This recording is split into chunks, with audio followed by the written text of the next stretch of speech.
An eye for an eye, a tooth for a tooth. The phrase comes from the Hammurabi Code, meaning that if someone has their eye put out, they can put out the other person's eye in return. Or if someone has their tooth broken, they can break the other person's tooth.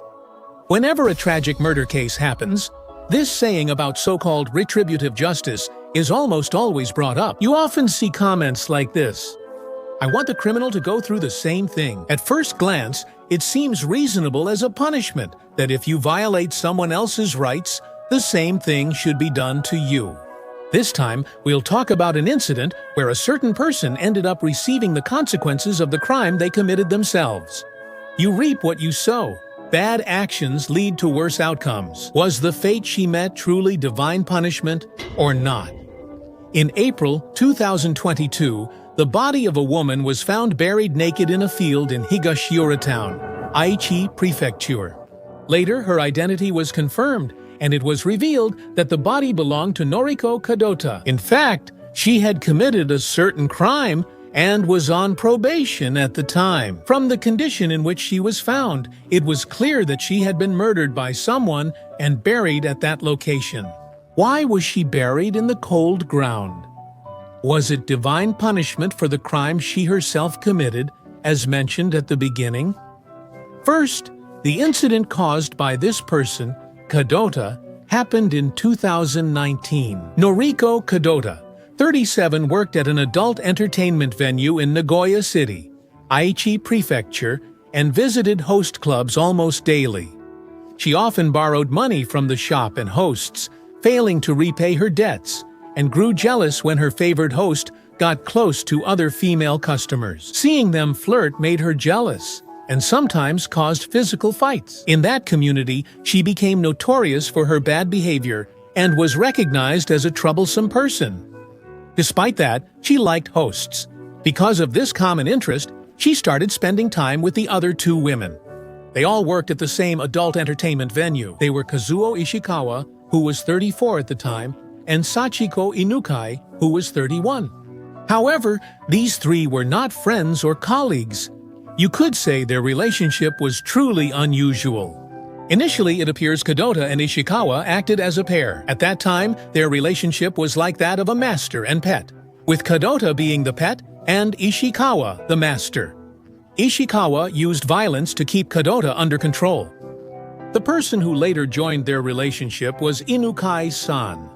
With Inukai-san joining, the relationship among the three of them changed. Ishikawa the master began to treat Inukai-san like a pet instead of Kadota. Kadota escaped Ishikawa, but then joined him in treating Inukai-san as a pet. Ishikawa made Inukai-san live in the same apartment building as him, and depending on his mood, he would use violence, sometimes locking him naked on the balcony in the middle of winter, tying his hands and feet with wire, and continued to treat him exactly like a slave. And not only that, Ishikawa also had Inukai-san living with him. The main reason was to use Inukai-san as a tool to make money. Ishikawa hardly worked himself and made Inukai-san work. He took her money and spent it on hosts and pachinko. Also, Kadota was repeatedly seen taking money from Inukai-san in the same way. From Ishikawa and Kadota to Inukai-san, financial demands, violence, and bullying had become a daily occurrence. But Inukai-san didn't run away and continued living together with them. As a result, a certain incident occurred, leading to the worst possible outcome. That incident happened in January 2019, when the three of them were attending. It was when the favorite host at the host club treated only Mr. Inukai like a customer. Kadota, infatuated with this host, grew jealous and, with Ishikawa, began using excessive violence against Mr. Inukai. Moreover, the three of them were going there together in public. The host club's representative began by slapping him. He threatened him with a knife, poured boiling water on him, and shaved his head. He described the despicable violence, like jumping on his stomach while he was unconscious. And then, things took a turn for the worse, reaching a point of no return. Around 5:45 a.m. on February 24, 2019, a call came in to the Aichi Prefectural Police. It was from a man. He said that two women he knew seemed to have killed their female friend. The women the man knew were Kakuta and Ishikawa. Based on this report, the police began questioning the two women. Thank you very much. Then, the two women confessed that they had dumped the body in the mountains. After that, based on Kadota's testimony, they went to National Route 153 in the mountains on the south side of the Osijin Tunnel, down a cliff from the road. A body believed to have been thrown down was discovered.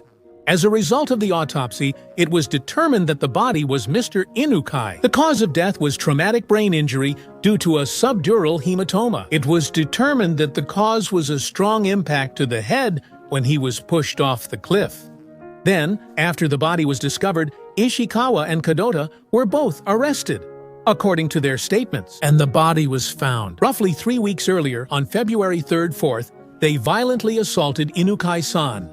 When Inukai-san stopped moving, they borrowed a car from an acquaintance, took Inukai-san to the mountains, and abandoned the body. After that, they withdrew 130,000 yen from Inukai-san's bank account. Based on these statements, the two were indicted on charges of murder, abandonment of a corpse, and theft, and the trial will begin. Both suspects were indicted on their statements and circumstantial evidence. The content is factual. Everyone thought that the two would receive a harsh sentence. However, in court, Ishikawa denied the charges of murder and injury resulting in death. While he admitted to abandoning the body and withdrawing cash, he claimed that he didn't think any of those actions were crimes. Kadota also admitted to using violence, but claimed he didn't think it would result in death. He said that although he disposed of the body and stole cash, he didn't think it was wrong.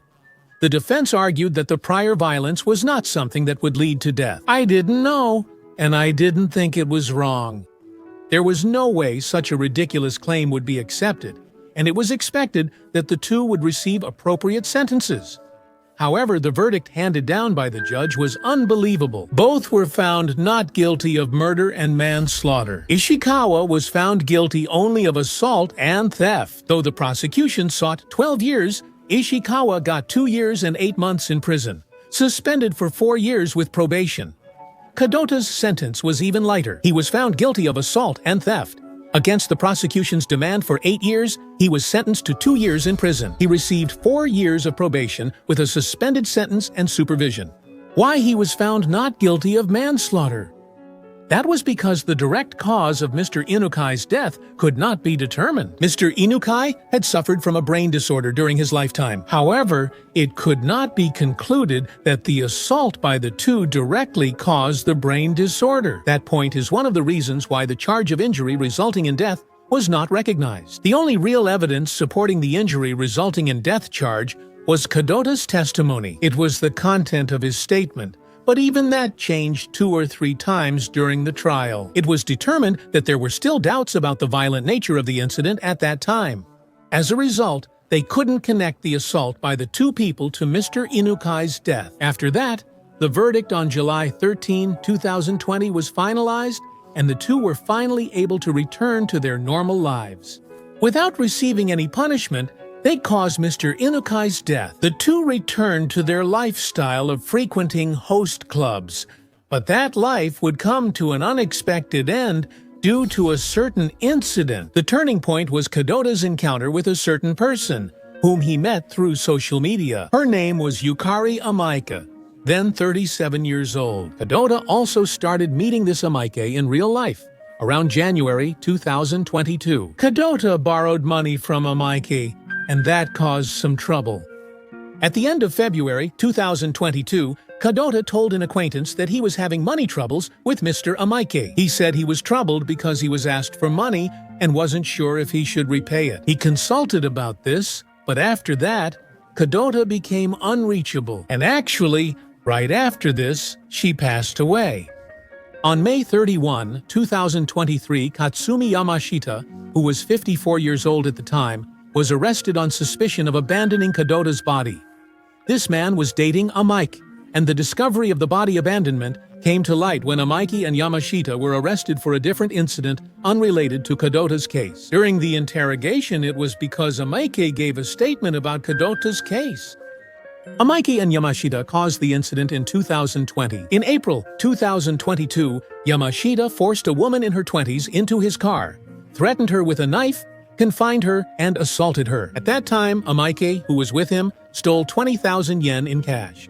Then, as Amaike said, the initial events happened at the given location. The incident came to light when Kadota's body was discovered. Amaike confessed that he killed Kadota in the car around the middle of March and then buried the body on the 16th.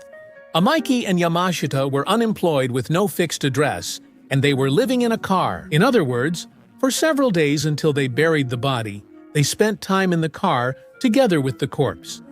And this person, Yamashita, not only in this case, but he had committed crimes many times in the past. In February 1995, together with a male acquaintance, he confined a woman they called through a telephone club and assaulted her. They were arrested for stealing 79,000 yen in cash. In October 2013, he conspired with a male acquaintance to kidnap 2 high school girls he met online and drove them around for 19 hours. In the end, he sexually assaulted them in a forest in Higashiura Town, Aichi Prefecture, and tried to escape. He assaulted the 2 girls by punching and kicking them dozens of times. After that was discovered, Amaike and Yamashita were arrested. About 3 weeks after their arrest, on June 20, 2023, both were rearrested on suspicion of murder. Amaike admitted to the charges, but Yamashita has remained silent. In March 2024, Amaike was sentenced to 16 years in prison. And in July 2024, Yamashita was sentenced to 28 years in prison. Both have appealed and are currently awaiting their appeal trials.